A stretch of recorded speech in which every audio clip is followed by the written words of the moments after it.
రంగారెడ్డి జిల్లా ఎల్లమ్మ తాండాలో ఉపాధి కూలీల సమస్యల పరిష్కారం కోసం సిపిఎం బృందం ఈరోజు రావడం జరిగింది. ఇక్కడ పనిచేస్తున్నటువంటి కూలీలకు రోజుకు 307 ఇవ్వాలని చెప్పేటటువంటిది చట్టం చెప్తుంటే 42 రూపాయలు కూడా పడడం లేదు.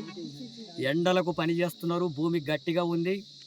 కొలతల ప్రకారమే కూలీ అనేటటువంటిది వచ్చినప్పుడు 42 రూపాయలు వస్తున్నాయి. కొలతలతో సంబంధం లేకుండా 307 రూపాయలు ఇవ్వాలని చెప్పి డిమాండ్ చేస్తున్నాం.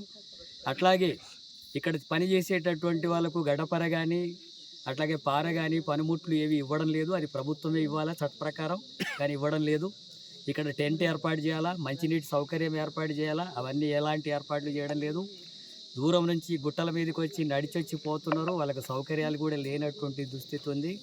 అట్లాగే వాళ్ళు పనిచేసినటువంటి పని దినాల కూలీ కూడా 6 వారాలు 7 వారాలకు అట్లా ఇస్తున్నటువంటి పరిస్థితి ఉంది. ఆ రకంగా పని చేసుకున్నటువంటి వాళ్ళకు పొట్ట గడిచేటటువంటి వాళ్ళకు కూడా కూలీ సరిగా ఇవ్వడం అనేటటువంటిది లేదు. అందుకని ఈ ఉపాధి కూలీల సమస్యల పరిష్కారం కోసం వ్యవసాయ కార్మిక సంఘం ఈ నెల 30 తారీఖున అన్ని కలెక్టర్ కార్యాలయాల ముందు ధర్నా కార్యక్రమాలకు పిలుపునిచ్చింది. ఆ ధర్నాలకు సిపిఎం పార్టీ పూర్తిగా మద్దతు ఇస్తుంది.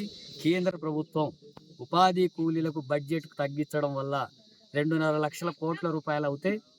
మొత్తం దేశవ్యాప్తంగా ఉండే 30 కోట్ల మంది పైగా ఉండేటటువంటి ఉపాధి కూలీలకు పని దొరుకుతుంది.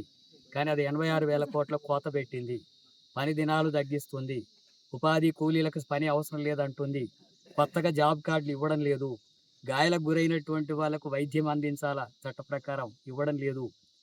కనీసం ఎలాంటి వైద్య సౌకర్యాలు కూడా కల్పిస్తున్నటువంటి దుస్థితి లేదు.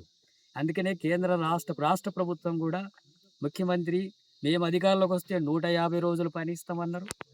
అట్లాగే పట్టణాల్లో ఉండే కూలీలకు కూడా ఉపాధి పని కల్పిస్తామన్నారు. కానీ ఇప్పుడు ఆ ఊసే ఎత్తడం లేదు.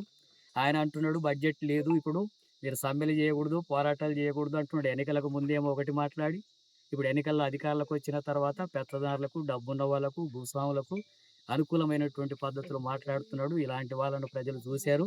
ఇటువంటి వైఖరి తీసుకుంటే ప్రభుత్వాలు గద్దె దిగాల్సినటువంటి పరిస్థితి వస్తుంది, ప్రజలు దలుచుకుంటే తప్ప ఇంకోటి లేదు.